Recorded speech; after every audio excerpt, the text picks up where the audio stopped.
This episode of Hot Cup Cold Case contains disturbing details about a violent crime and may not be appropriate for some listeners.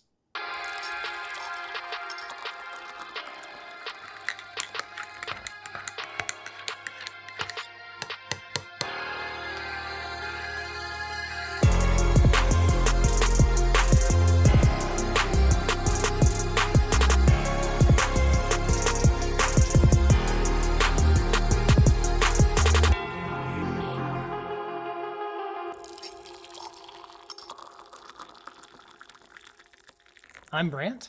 I'm Rachel. And this is Hot Cup, Cold Case, where every couple of weeks we invite you to our kitchen table and share with you the two things that keep us up at night. And the first is a hot cup of caffeine, and the second is a cold case. So grab your mugs and buckle up, because this episode I'll be sharing the details of a cold case that Rach knows nothing about. And then Rach, you're going to be sharing the details of a closed case that I know nothing about. Yep. Then we'll end the episode with a short but strange criminal case we like to call a mugshot. But before we get started, let's catch up. All right. So it's officially week 2 of the coronavirus quarantine. And we know that because we have begun scratching tally marks on our walls. And losing our mind. Although I call it the great COVID apocalypse. That's what I call it. And I'd like to begin tonight by giving a round of applause to everyone working in the medical field. There's only 2 of us, but we'll give it our best shot. You ready, Rach? Wait, I feel like we should stand up. No one can see us. You're so stupid. Stand up. No, stand up. I'm going to start the slow clap. Stand up, Rachel. I'm going to slow clap until This you is stand stupid. for them. I'm not. No one can see us. Not all heroes wear capes, Rach. I'm going to close your computer if you don't sit down. No one can see us. I'm very grateful for all of you. No, but in all seriousness, if you work in the medical field or any essential industry, thank you so much. And for those of you who have family members who have to leave every day and go to work and come back, thank you for everything that you're doing. Yeah, as a graphic designer, I have the privilege of being able to work from home. So I can only imagine how scary it must be to have to go to work every day right now and come home to your family hoping you haven't brought the virus with you. Right. Or those families who have to quarantine away from their spouses or significant others or family members. That would be really difficult. Yeah. On the other hand, I've been learning a lot about you during this quarantine. Yeah, you better choose your words wisely, buddy. Because you've had it real good. I've learned that even though Alexa is just trying to help you, she really annoys you. She really does. Because she doesn't listen. And I already have a toddler who doesn't listen. True. You will ask Alexa a question and she'll start answering you, and then you'll cut her off mid-sentence and you'll be like, that's enough, Alexa. And if she doesn't hear you and keeps talking, that really sends you over the edge. No one listens to me. Because then it's like you're having to deal with a second toddler. Yes. I already have one child who never listens to me. I don't need something else. It's so frustrating. The other day, our toddler asked me why I was so mad at Alexa. No, she didn't. Yeah, she did. It's funny you say that because I've noticed that our daughter is now getting a little attitude with Alexa. So anytime the timer's going off, she'll be like, Alexa, stop! She'll get so frustrated with her. Well, what's funny is before social distancing, I went to go visit my best friend Ruth and surprised her. This was almost a month ago now. And I was listening to her talk to Alexa, and it's so different. She says, please and thank you. And good for her. And I was like, oh, I guess I should be polite to my robot. You should, because when they rise up, coronavirus is going to be the least of our worries when Alexa decides to strike back. She's going to hate me. I am the first to go. It's true. You know who else I'm learning a lot about during this quarantine? Yourself? No, not so much. Oh, okay. Good to know.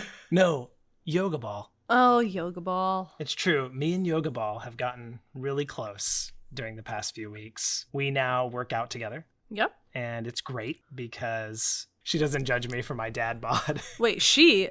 In all of these. It's a she to you? Is it a he to you? I guess. I just referred to it as he. Well, I guess it would be a he. I mean, it is a ball. Brant! Are so inappropriate. I can't even handle you. Well, he doesn't judge me and my dad bod struggling to hold all of these different yoga positions. Our toddler loves it. Oh yeah, she loves playing with yoga ball. She also loves playing with me when I'm doing yoga. Yes, it's like goat yoga. Yes, if you guys don't know what goat yoga is, you should go YouTube it. It's a real thing, but it's basically doing yoga while small goats crawl all over you. And doing yoga with a small toddler is a lot like that. It's quite similar, actually. I think we actually have some photos or videos that we need to post on our Instagram for Yes. people to see. But my daughter loves to climb all over me when I'm doing a downward dog. So once again, for those of you listening from the future, I'll give you a little update on where we are at currently. The 2020 Olympics have just been canceled. And I, for one, am really disappointed because I am not a sports guy. I like watching it with friends, but I don't follow sports. But as Rach knows, I get really into the Olympics. Oh, yes, it is a big deal in our house. It is the one time every 2 years that I turn into a true sports fan. I cannot get enough of the Olympics. I would watch it all day, every day. Especially the winter biathlon. I knew you were going to say that. Cross-country skiing with a rifle on your back. I mean, come on. It does not get much more intense than that. I knew that was going to devastate you when they canceled it this year. And that's okay. Just feel that. Just let yourself feel it. It's all right, babe. I'll carry that Olympic flame in my heart for one more year. Oh, God. I'm actually surprised we don't have like a lantern or something going during the Olympics. Oh my God. I just gave you the best idea ever. You didn't I? did. We are going to have our own Olympics this year. Oh, God. Here we go. It's happening, folks. We'll put it on our social media. Definitely. Also, I found out this week that the men we talked about in our last episode who were stockpiling that hand sanitizer actually took my advice and donated it. Well, they had to, or they would be America's biggest villain. Yeah. And one of my friends on Facebook who was collecting face masks to donate to healthcare workers Right. had his storage unit broken into and hundreds of face masks stolen. I know, that's crazy. It was just the face masks too, right? Yeah, everything else was untouched. Yeah, that's crazy. That had to have been an inside job. Right? How else would you know they were in there? Yeah. I hope whoever stole them at least are giving them to the hospitals and not hoarding them for themselves or selling them. Yeah, that's his biggest worry too. Well, with all the worry in the world, I know many of us could use some good news. And so I just want to encourage you to check out a couple YouTube videos that I'll put in our show notes. One of my favorite artists, he's a Grammy Award winner named Zach Williams, actually recorded a couple of songs live from Harding Prison. And if you need a feel-good moment today, you have got to go check out the music videos of these songs he sang in this prison. It is incredible. Yeah, it really is. He is super talented. On another note, I have a case update for you on the Lori Vallow case. Yes, and I've been waiting for this update. We were going to record 2 nights ago, but our daughter decided not to sleep, and Brant refused to let me go look it up myself or even tell me. Well, for those of you who are listening to the podcast backwards, we began covering this case in episode 12, and this is an ongoing investigation, so I'm going to be providing updates in future episodes as this story unfolds. And I have a feeling it is going to be a lot of updates because this story is nuts. Yeah, so as of right now, Lori is currently being held in the Madison County Jail in Idaho. And do you remember Brandon Boudreaux, her nephew who was shot at while he was driving her ex-husband's car around town? Yes, I remember him. Well, he was married to Lori Vallow's niece, Melanie Pelosi. Okay. And he recently told investigators that his ex-wife, Melanie, had growing concerns about her Aunt Lori's children, JJ and Tylee, because Lori and her husband, Chad Daybell, believed, quote, their children had been possessed and had become zombies. What? That's what Melanie said. And apparently the term zombies in legal terms is described as a human body that has had its original spirit forced from it or has been possessed by either a demon, a disembodied spirit, or a worm or slug. What?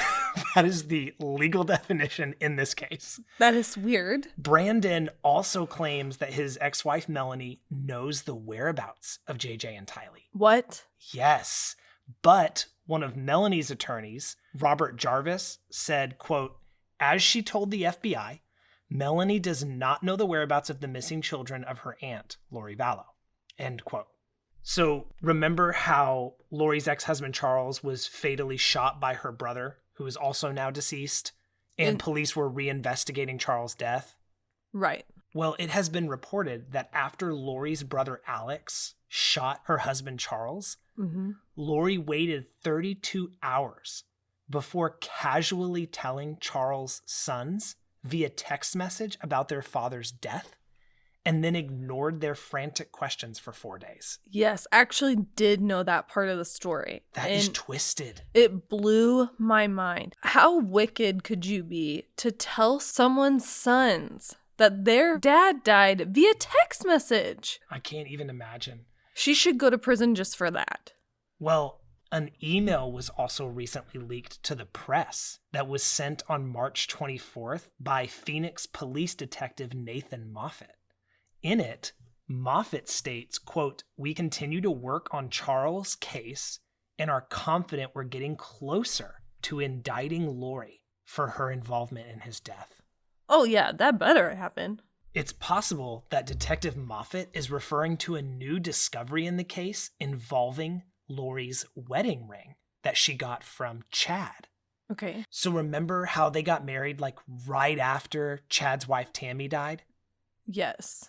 Well, Lori's wedding ring was purchased on Amazon for $35.99 on October 2nd, 2019, which was 17 days before Tammy Daybell passed away of, quote, natural causes.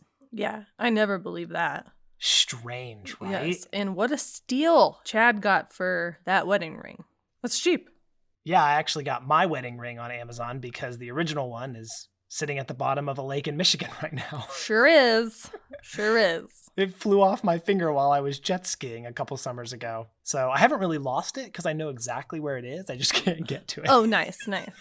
Well, Lori's next court appearance is scheduled for May 7th. So she is again asking a judge to reduce her $1 million bail.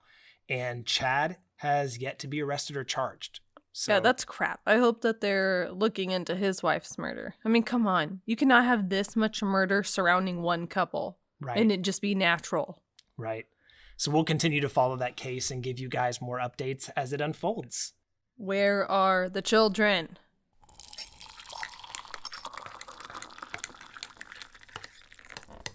Well, are you ready to hear about a cold case? Yes. Why did your voice go down a whole octave? Did it? Yes. It's probably just my allergies. That's weird.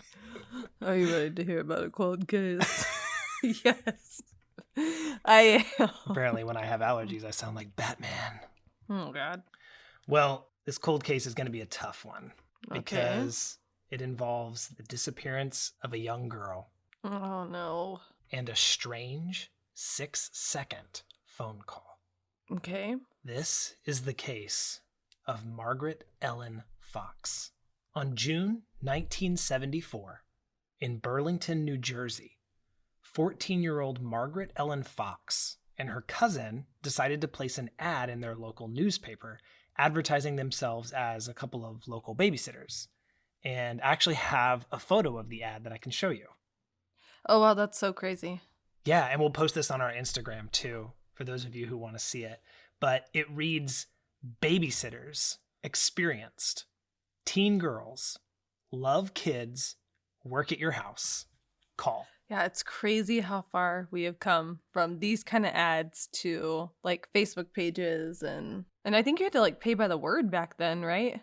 Maybe. That would explain why they seem to be very selective with their words in this ad. Yes, for sure. So not too long after the paper was published, the Fox family received a call from a man responding to Margaret's ad. Margaret's father, David, answered the phone and spoke to the man, who introduced himself as John Marshall. Mr. Marshall said he and his wife had seen Margaret's ad in the local paper, and they were interested in interviewing her for a nanny position at their house. He went on to say that he and his wife lived in nearby Mount Holly, and that they needed someone to watch their 5-year-old son each day from 9:30 in the morning to 1:30 in the afternoon. He offered to pay Margaret $40 a week plus bus fare, which I actually looked at the conversion rate. Mm-hmm. It's about $200 a week. Yeah, today. I was about to say, I think that sounds halfway decent.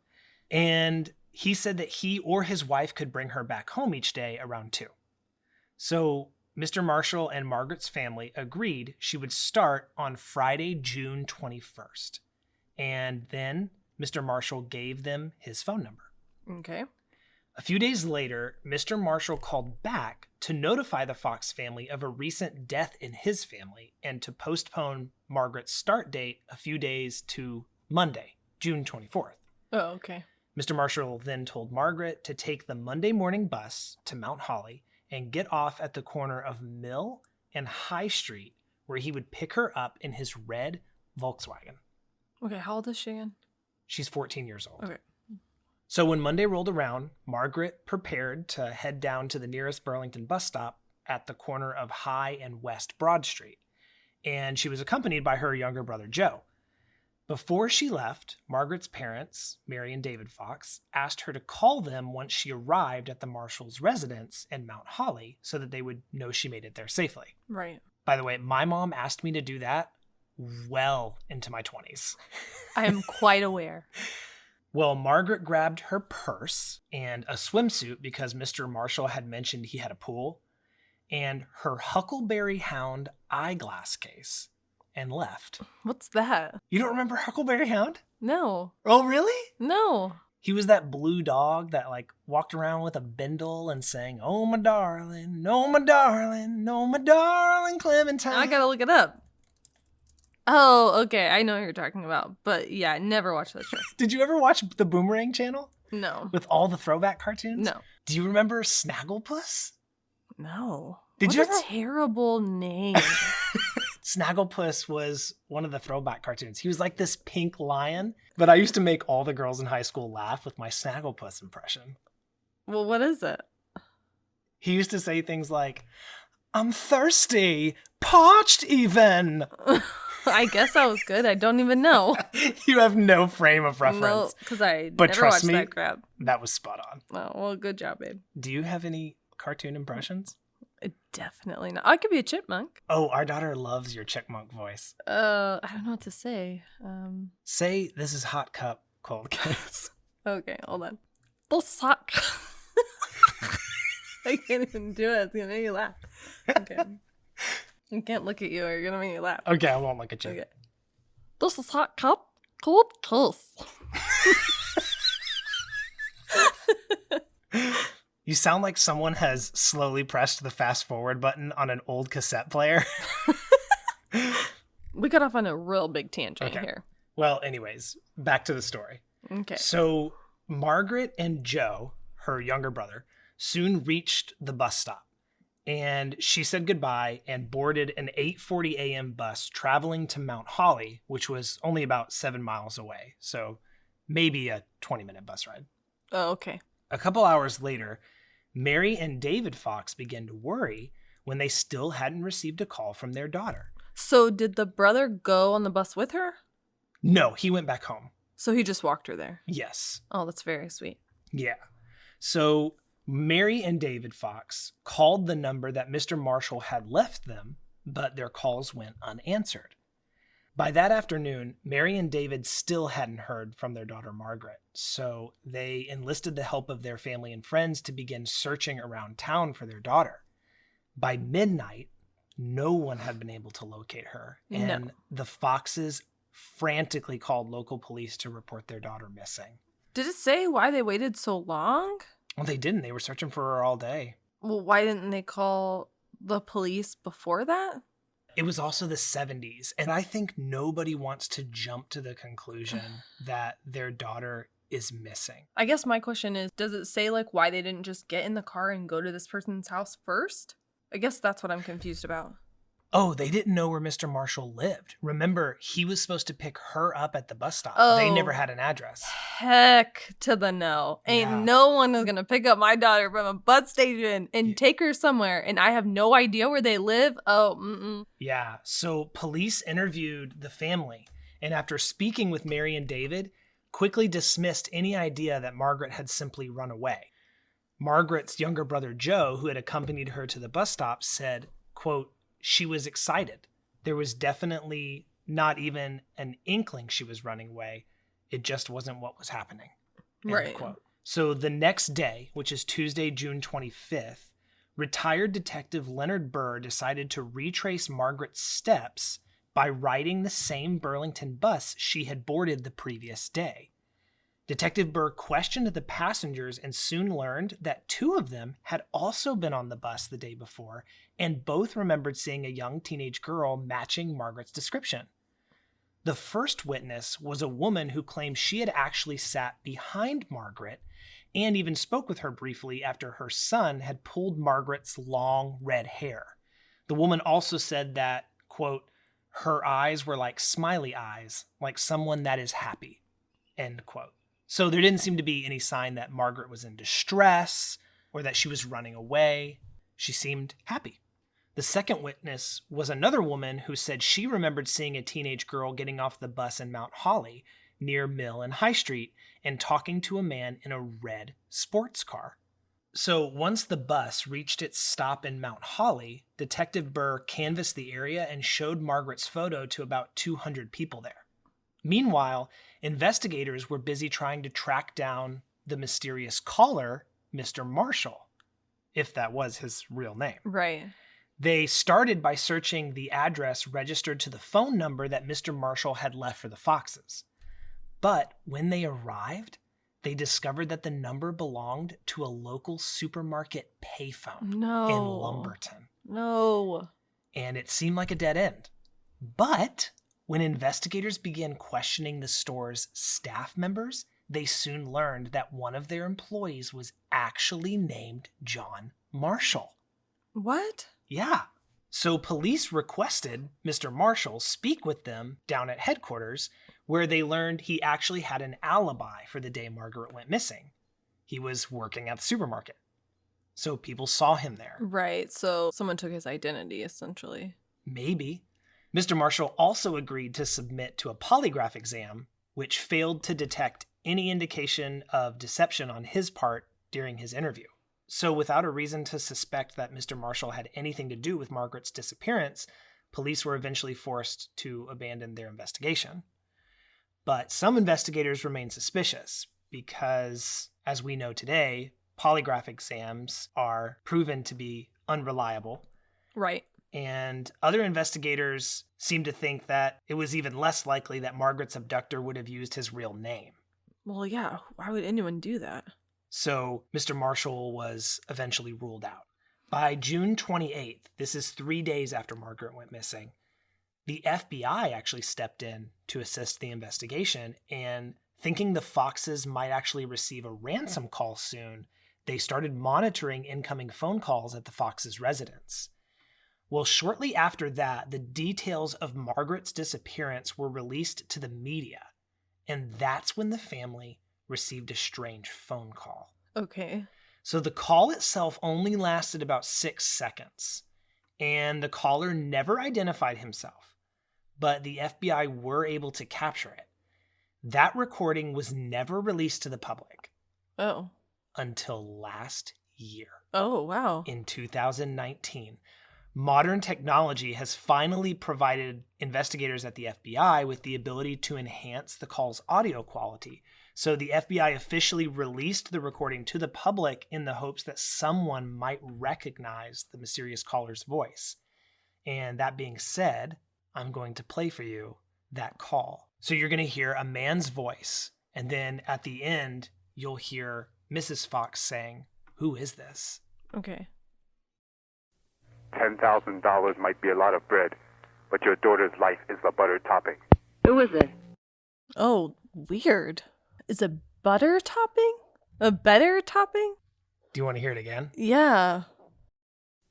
$10,000 might be a lot of bread, but your daughter's life is the butter topping. Who is it? So the caller says $10,000 might be a lot of bread, but your daughter's life is the buttered topping. That's weird. Right? And for those of you who may not be familiar with American slang, bread is also a term for money. Right. Rach, you grew up on the mean streets of Arlington, Texas. Oh, God. AKA the Ag. Okay. So you know quite a bit of slang, right? Yeah. No one used the word bread. No? No. Well, after that really creepy phone call, I wanted to pause for a moment and share something a little more lighthearted with you. Oh, no. I recently Googled the top 5 2020 slang words. And, well, I want to put your street smarts to the test. Oh, God. I probably don't even know what any of them mean because I'm so old. Here is your first slang word. Okay. Snatched. What do you think it means? Well, like someone took something. I think you're thinking too literal. Oh, okay. It's used to describe a look that is very fashionable. What? Or in support of an insulting remark. Oh, God. So, for example, you might say, that champion outfit is snatched. Oh, no. Or if you wanted to insult someone's champion outfit, you could say, hey, 2006 called and they want their champion outfit back. And then I'd be like, oh, snatched. Oh, no. That's not good. That's not good.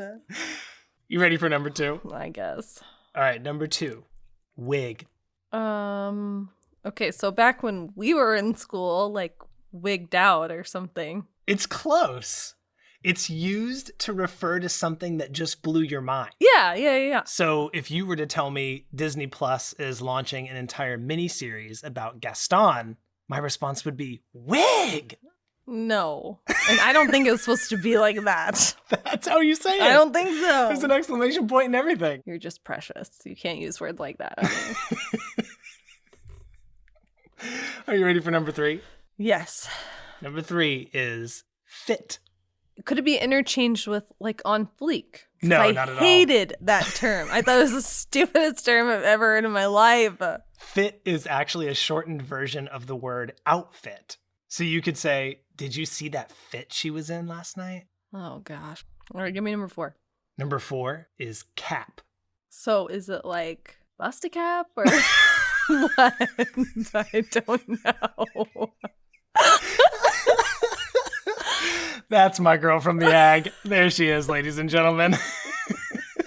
Oh, God. Cap means to lie. What? So I could be like, you're so fake. All you do is cap. Who comes up with this crap? Like, Or if I was trying to swear to you, I'd be like, I swear to you, no cap. who says that? Apparently, I don't understand. all the young people. Like, I feel like it's so much more work to come up with alternative words. And finally, your 5th slang word is stan. Stan? I'm not even going to get it, so just lay it on me. Believe it or not, this is used to describe an overzealous or obsessive fan, like a fangirl. And the term actually originated from an Eminem song of the same name. What? He has a song called Stan. Oh, no, I know Stan. I know every word of that song. Of course you do. I just forgot about it. It's old. It's an old song. So I could say if you were ever had a chance to meet Eminem, you would totally stan. That's so crazy. I have so much to learn about this culture. My favorite like slang word is savage. I loved that one when it debuted. When it debuted. Well, now that we've had a good laugh, let's get back to this creepy phone call. Okay. So it seemed to investigators that the mysterious caller was demanding bread in the amount of $10,000 ransom, and that he would eventually call again with more details. Because remember, he said $10,000 is Right. a lot of bread, but your daughter's life is the buttered topping. Right. So Burlington City Police Chief John Fine told reporters there was no way of knowing if the man on the phone was the same man who had called and identified himself as Mr. Marshall the week before. And he said, quote, "Could this have been the person that took Margaret? Yes. Could this have been a person looking for an opportunity for financial gain? That is possible as well." Right. End quote. So David and his wife Mary actually collected the $10,000 and waited by the phone for the next few days. Wow. But the phone never rang. And then they received a letter, which appeared to be from the ransom caller because it also included some of the same phrases like a lot of bread and buttered topping. But it didn't include any further instructions. That's weird. Then the Foxes received a second letter, but that one didn't include any instructions either. And it appeared to be from an entirely different person. What? The FBI said it was composed in such a way to appear as if it had been written by a member of the Symbionese Liberation Army, or the SLA, which is a small terrorist cell. What? But investigators also believed it was highly improbable that the SLA was actually involved in the disappearance of a small-town girl. Yeah. What would the reason be? Right. So forensic examiners took a look at the letters and were able to lift fingerprints from both of them. But neither of the prints matched any records in the police database at that time. And that was the last letter or phone call David and Mary ever received. If the mysterious caller had been demanding ransom, he never provided any further instructions for the Foxes, and that's where the trail went cold. What? Yeah. And this next part just breaks my heart. Oh. So after that, David Fox began driving around Mount Holly with a bullhorn, calling his daughter's name. No. I know. He told reporters, quote, "I have a feeling that in my search, she will break out and I will be there at the right time and place." No. What a good daddy. I know. It's so sad. Detective Burr actually remained on the case until he retired in 1988. And he even consulted psychics and mediums on several occasions. He was so committed to solving this case, nothing was off limits.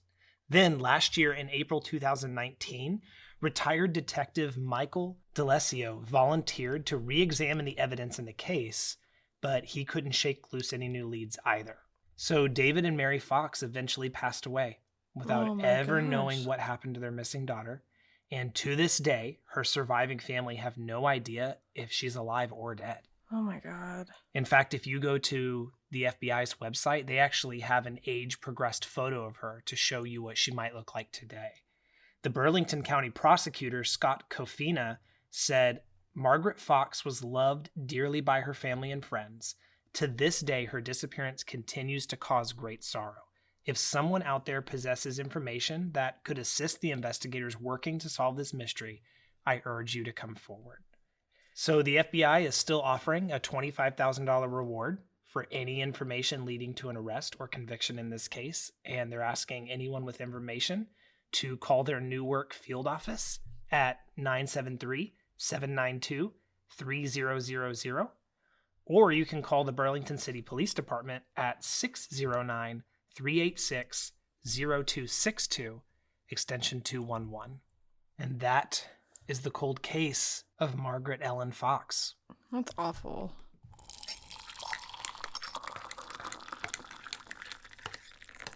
Well, what's your closed case about?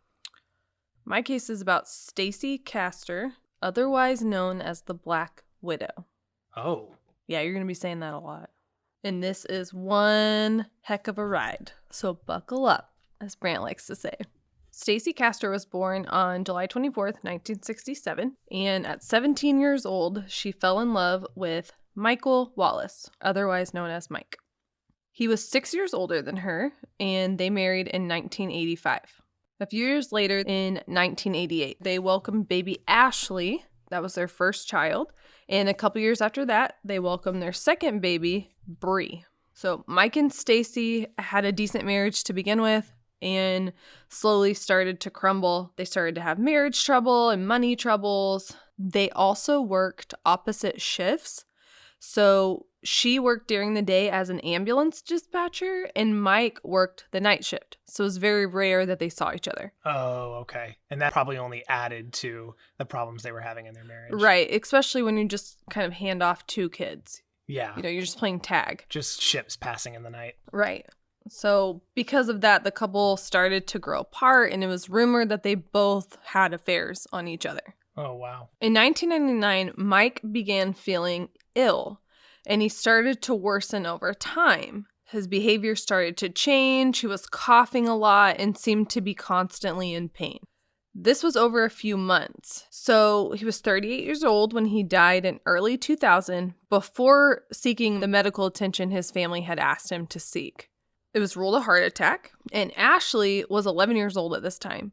And she blamed herself for her father's death because, Oh, no. well, she just felt guilty for not realizing that he was getting worse. And she's 11. What 11-year-old really understands those things? So some of the family members, Mike's sister specifically, asked for an autopsy because she didn't agree with the doctors regarding a heart attack.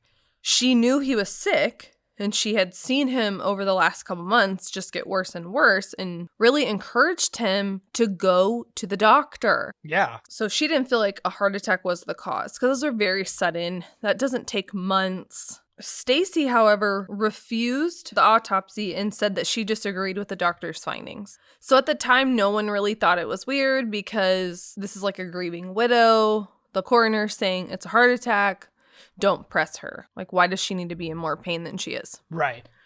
So for several years, it was just Ashley, Bree, and Stacey.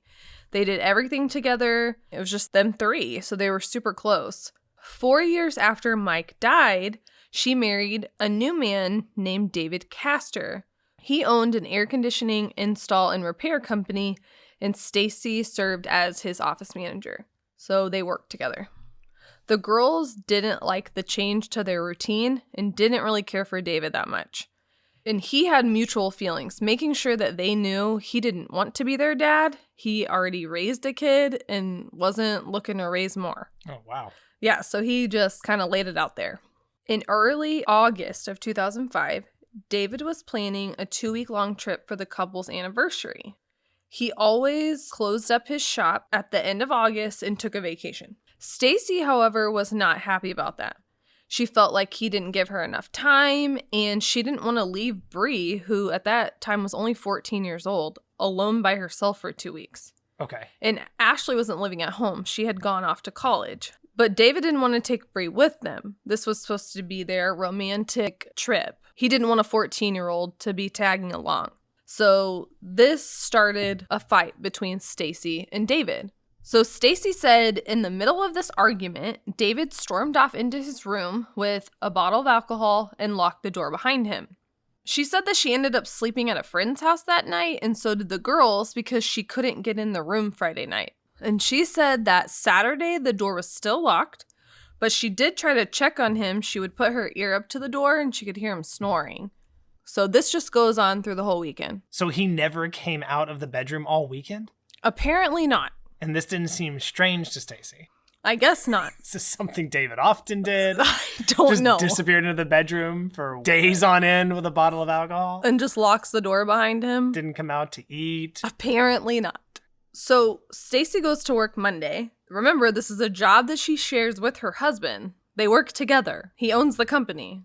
So Stacey waits till Monday afternoon to call the police from her job, saying, I think that you should do a welfare check on my husband. He still hasn't come into work today, and I think he might be depressed. So she asked police to do a welfare check on someone in her own home.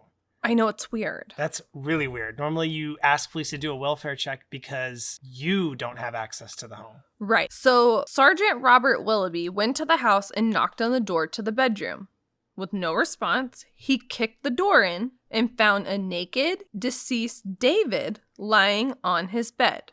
Mm-hmm. He found a container of antifreeze, a half-full glass of the bright green liquid on the counter next to him, and various bottles of alcohol laying around the room. So I don't know if everyone knows much about antifreeze, but it's also referred to as ethylene glycol, and it used to have this sweet taste. Right. So the manufacturers have started adding a component to it, a chemical, to make it not sweet anymore. So people won't drink it because it can't be masked as easily. Welcome to 2020. And ethylene glycol can take up to 72 hours to kill someone if given lethal doses one after the other. And it's a painful death, right? It's agonizing. Yeah. Absolutely agonizing. It's not something people choose. Never. When you ingest antifreeze, it starts to crystallize in your organs. Ugh. So you can actually open someone's organs and see these crystals in there. The coroner ruled that it was a suicide through a lethal dose of antifreeze. Of course, family members of David were not happy about this ruling. Even David's ex-wife didn't believe that he could do something like that to himself, especially because he sleeps with a shotgun under his bed. And everyone who knew him knew that he wouldn't commit suicide through antifreeze. Who would do that to themselves? Right. Especially someone who's planning a vacation. So police started to think the same thing. And once they started to investigate, they started to find little things that are not adding up. The police could only find Stacey's prints on the half-full glass of antifreeze in his room. Mm-hmm. The bottle of antifreeze also only had her fingerprints on it. Wow. And they also found a turkey baster in the garbage. And that actually had David's DNA on it, but just on the tip of it, as if someone forced it down his throat.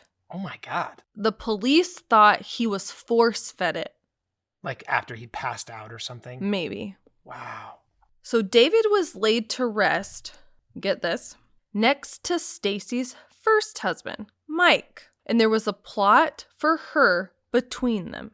Okay. Like, you don't think that's weird? It is kind of a weird husband sandwich situation. It's so weird. But I guess on the other hand, if she had her husbands buried in two different places, then how would she decide which one she wanted to be buried next to? I guess, but I'm just telling you that if I go before you do and you remarry, I better not be next to you and your new wife. Oh, don't worry, babe. I will not be remarrying after you. That just makes it sound like you ruined marriage for me. Yeah, thank you. It was meant to sound romantic. I told Brant that if something ever happens, I'm just marrying for money. Well, you couldn't marry for looks because you already married the best looking guy. Oh, God. Okay. Okay. Once you've had this snack, there's no going back. Oh, my gosh. Future daughter, I'm so sorry that you're hearing this craziness from your father. Anyway, the police tried to figure out the motive for why Stacey would want to kill David. Nothing was ever mentioned about a life insurance policy, but he did have a will. And you have to remember that David had a pretty successful air conditioning company. In this will, he apparently left everything to her. Oh, wow. Even the business. And nothing to his son, who he was pretty close to. Oh, that's strange. She even sold the business and walked away with all of its profits. The police set up cameras to see if Stacey ever came back to visit the graves, or if she ever said anything incriminating while she was there. But she actually never visited at all. So they also wiretapped her phone, but never found anything there either. They did start thinking, however, that Mike could have been killed in foul play and not a heart attack. We obviously jumped to that conclusion early, but it took them quite a while to put the pieces together. They actually had his body exhumed, and sure enough, through the toxicology reports, he had antifreeze poisoning. So it had been about 2 years at this point, and Stacey really didn't think she was a suspect at all. She thought she had gotten away with it and was just living her life again. Mm-hmm. However, the police called her in for an interview, and almost as soon as she sat down, she asked for a lawyer. The police were able to ask her just a few questions, and one of those questions was how David would have gotten the idea to kill himself with antifreeze. Stacey responded and said that it could have been from a news story her and David heard about Lynn Turner using antifreeze, not antifreeze. It's like she doesn't know how to pronounce it correctly. Lynn Turner was a woman who killed 2 of her husbands with antifreeze. Oh, interesting. So clearly she made the news. After asking for a lawyer, Stacey was released and immediately started to panic. And she had to find a way to get the blame off of herself. So stressed, she invited her eldest daughter, Ashley, over the following day to drink together. Ashley and Stacey were like best friends because her first husband, Mike, showed major favoritism towards Bree, Ashley's younger sister. And he was very open about it. Like, even family members noticed it. And Mike often called Bree Princess, whereas he didn't call Ashley anything. I think having a favorite kid is horrible, but if you're gonna have a favorite kid, do a better job of hiding it. That's Right. ridiculous. Yeah, it's so sad. It's not fair to her. No one should ever feel unwanted in their own home. I know. So Stacey tried to fill the gap, so she always felt wanted and tried to become Ashley's best friend. So for her to go to Ashley when she's stressed out is pretty normal. Ashley wasn't quite 21 yet and wanted to be there for her mom, so she agreed to come over, let her vent, and drink with her. Stacey mixed the drinks and brought one to Ashley. Ashley said, "Mom, this tastes gross." So Stacey went and remixed it and brought it back. She felt like it still tasted weird, but decided to continue to drink it anyway because she didn't want to further upset her mom. I'm trying to answer the question I'm sure many people are thinking. Why would you continue to drink something that you don't want to drink? Well, to be fair, most 19 and 20-year-olds who start drinking alcohol aren't drinking it because they think it tastes good. Right, They're drinking it because it's forbidden fruit. right. I actually didn't start drinking beer until I was 25 or 26. Because up until that point, I thought it tasted disgusting. And then I had this moment one day where I smelled a beer and was like, do I like beer now? And ever since that day, I can honestly say I drink beer because I enjoy the taste. It was not an acquired taste. Well, I did acquire it, but I didn't acquire it by forcing myself to drink something I didn't like. Right. I just thought it smelled good one day. And I do not. I think it tastes and smell disgusting. Okay, so even though it tasted strange, Ashley continued to drink it. And after that, Ashley apparently laid down to take a nap. 17 hours later, Whoa. Bree found her unresponsive and screams for Stacey to come and help. Bree went to go get the phone to call 911, and when she got back, she noticed a letter. And Bree said that the note wasn't there when she initially found Ashley. Bree also said that she saw empty prescription bottles and an empty bottle of vodka. Stacey calls 911, and while on the phone, Bree hands her the note that she saw. It was an apparent suicide letter. It was a typed written letter. It wasn't signed. And the letter says, "I'm sorry that I had to do this, but now everyone will know the truth. And they won't blame you, they will blame me. Mommy, remember that I love you more than anything. Remember that I did it for you and for us. Forgive me, Mommy. Please don't hate me. I love you. I killed my dad, I killed my stepdad, and now under the pressure of all this, I'm killing myself. I'm sorry I'm doing all of this." So the police didn't release the letter in its entirety. It was about 750 words. And again, it wasn't signed. It was just typed. Obviously, because of the nature of our podcast, I'm assuming that this letter was written by Stacey. But even if I had no context for this story, that suicide letter sounds like it was written by Michael Scott. It sounds like the screenplay of Threat Level Midnight. Well, and Ashley would have been 11 years old if she killed her first father. Right. So Stacey made sure to mention to the 911 operator that there was a note left, and she seemed to be surprised by it. When Ashley got to the hospital, she was literally 10 minutes away from death. It took hours to get her stable again, and when she finally came to, the lead doctor that was working on her practically yelling at her at this point to figure out, what else did you take? We need to, know this stuff. And Ashley, obviously very confused, said she didn't know what the doctor was talking about at all. She said the only thing she remembers was her mom giving her a mixed drink. She said she didn't try to kill herself. She never wrote a letter. She has no idea what they're talking about. Wow. The police ended up arresting Stacey at the hospital. They wouldn't let Stacey anywhere near Ashley. Good. I think she got to touch her with a police officer in the room, but they immediately took her out. The police ended up seizing the home computer as well and ended up finding drafts of this alleged suicide letter. And they can actually pinpoint the timestamps of all the drafts that were created.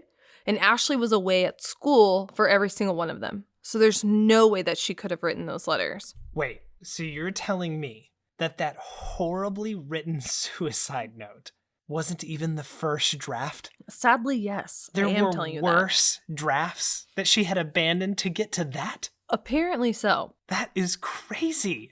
One of the most damning pieces of evidence in her case was one thing that she mentioned in the suicide letter that I didn't tell you. At one point in it, she talks about antifree, which if you remember in the police interview, she also said the word antifree. Which means she probably didn't even use spell check before she tried to frame her own daughter for 2 murders that she committed. And then tried to kill her.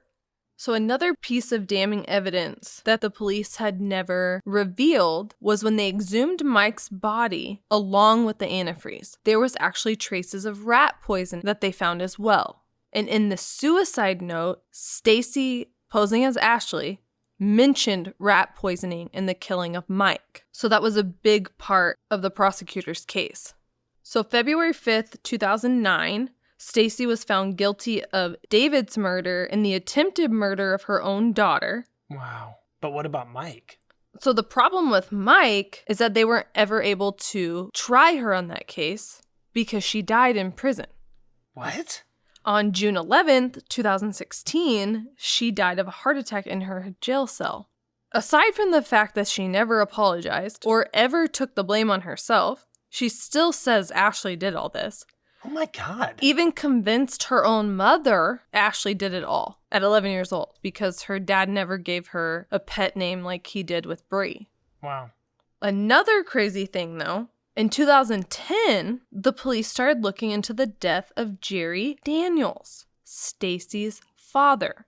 He died under mysterious circumstances. He was in the hospital recovering from some type of surgery, and he was doing quite well until she came to visit him. And the next day, he was dead.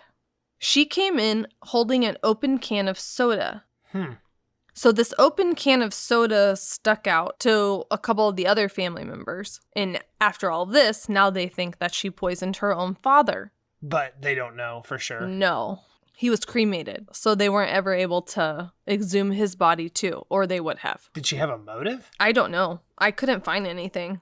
So that is the case of Stacey Castor, the Black Widow. Yikes. Now she's crazy. Yeah, and I wish all killers were as incompetent as Stacey. Because you know there are people out there who did it and did get away with it. Well, she did for quite a while. Yeah. If she wouldn't have done it the second time, she would have gotten away with it. Oh, true. What a scary thought.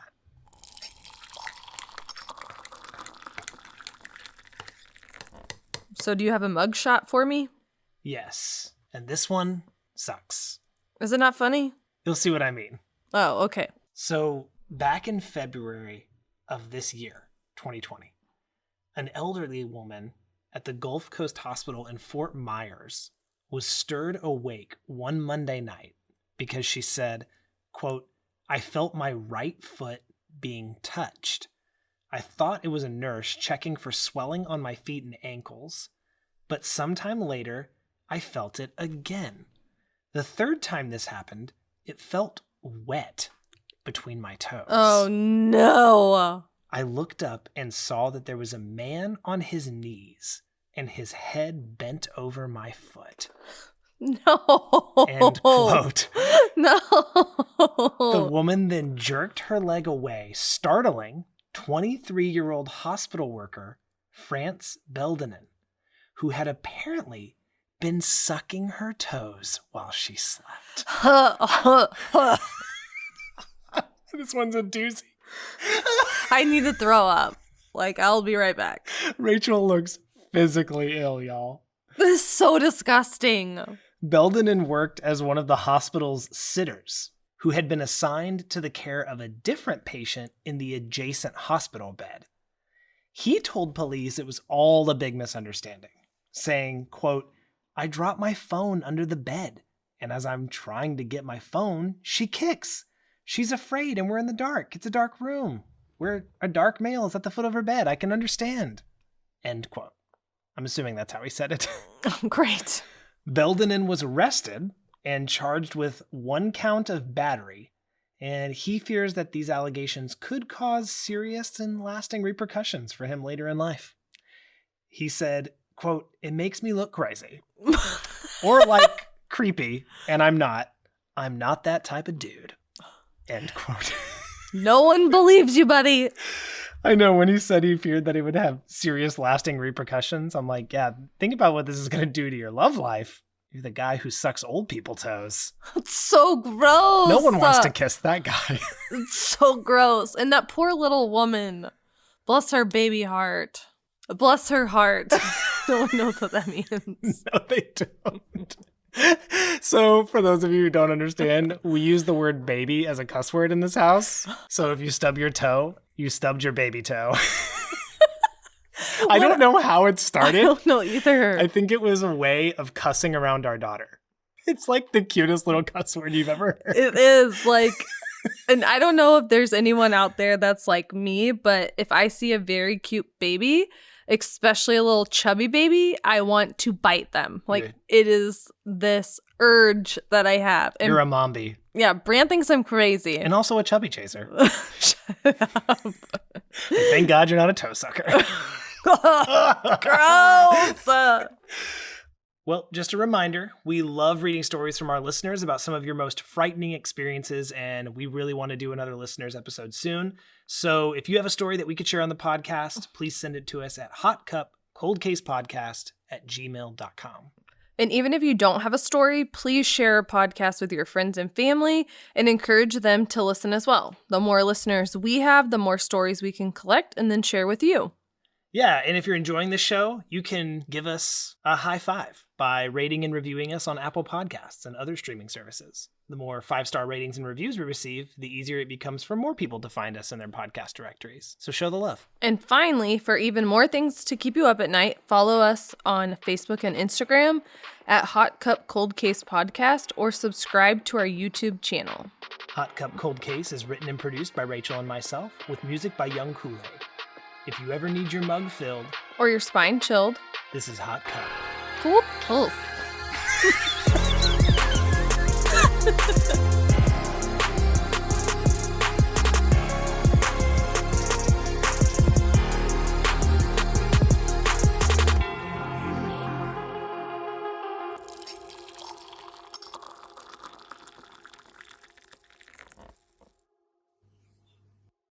Will you just do some of that Eminem rap? No, if he hears me one day and I butcher his song, I will ruin my chances of meeting him.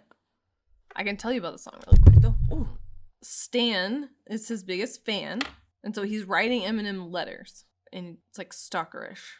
Oh, Like weird. Yeah, so I just want a little taste. I'm not doing it. Turn it Just a off. little taste of the glory. You're so stupid.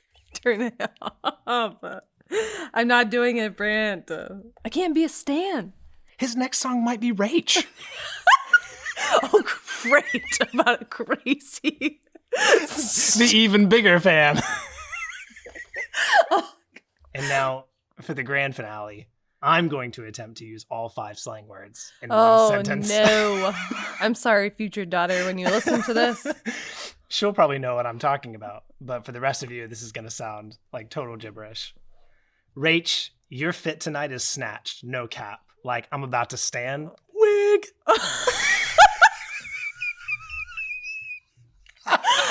That was pretty good, babe. I gotta tell you.